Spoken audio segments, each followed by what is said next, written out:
саламатсыздар ма апа? Қалайсыздар? Амансыздар ма? Құдай деп Ай, тамаша. Денсаулығыңыз жақсы ма апа? Мен жасым 85-те. Ой, 100 жасаңыз апа. Алған өздеріңнен алған мына шөпдерін давлениеға, жаңа өтімде бар 2 сантиметр тасы жойып міне қазір. Жақсы болып, жақсы тамақ ішіп, жақсы давлениемді түсіріп, бәріне де шипа екен. Әлде де алып іше беруге болады міне. Мен сол сентябрь айынан бері қарай ішіп келемін. Ой, енді қараңыз. Қазір апрель айы, сентябрь, октябрь, ноябрь, декабрь, январь, февраль, март, апрель. 8 ай ішіп, қанша сантиметр тасыңыз болды апа? 2 сантиметр тастан ұзаса сол 1 сантиметр, жарты сантиметр ғана қалды. Доғдырға барғанымда өтің жақсы деді. Тамаша. Ем болсын апа, сізге өте керемет, жақсы результат көріп жатырсыз. Кейбір адамдарда енді сіздің тасыңыз еремейтін тас деп айтты ғой басында, дұрыс па? Өтті алдыру керек деді ғой. Ой, тамаша, сіз үшін қуаныштымын апа. Ем болсын сізге.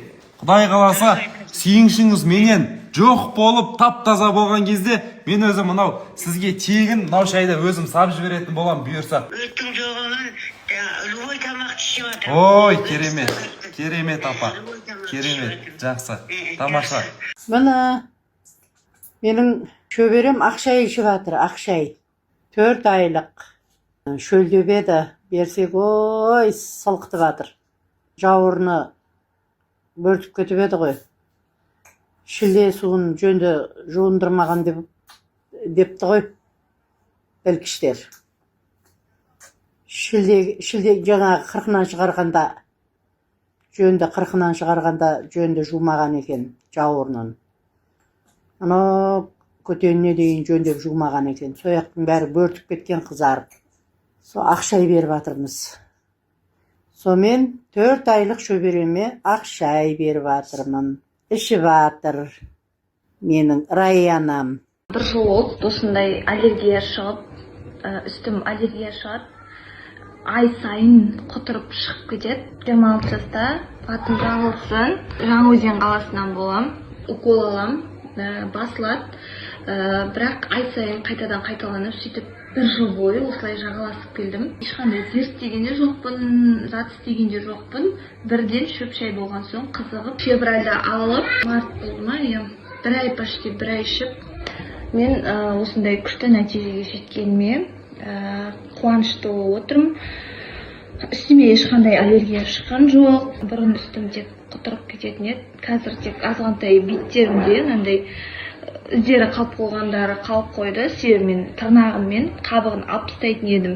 Сол үшін бетімде қалып қойды. Абылай үстерім ешқандай құтырып, ондай зат шығып жүрген жоқ. Мен осы шай алғаныма өте қуаныштымын. Мынандай дәует. Тура на шетте. Өзі тұрды. Есіміңіз кім болады? Менің есімім Айгүл. Павлодар облысы Екібастұз қаласынанмын. Жасым 60-та. Осы Шибастай қазақ комплексін инстаграмнан көріп, басында кішкене ченнен кіремедім, бірақ не болса да тәуекел алып ішіп көрейін деп сондай шешім қабылдап, осы шайды алып іштім. Алып келгенімізге жолдасым да ішіп жатыр. Ешқандай өкінбеймін.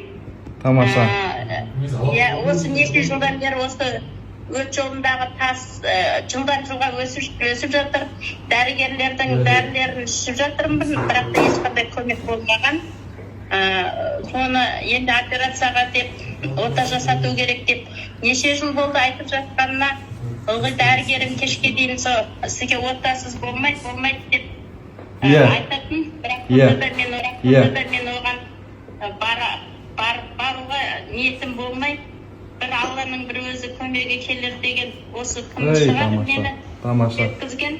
Октябрь айында УЗИден өткен кезде мен Сарыағашқа санаторияға барып демалуға емделуге барған кезде УЗИден өткенде 2-де 2 сантиметр 6 миллиметр тасым үлкейіп кетіпті. Одан да үлкейіп. Алдында 2 болып тұрған кезде бір УЗИден өткенмін. Онан кейін дәрілерді ішіп, дәрігерлердің назначениесімен ішіп ешқандай көмек болмаған. Содан кейін ол дәрілерді жей қойған. Содан сіздердің шайларыңызды естіп, міне 4 айдан асты. Үзбей ішіп жатырмыз.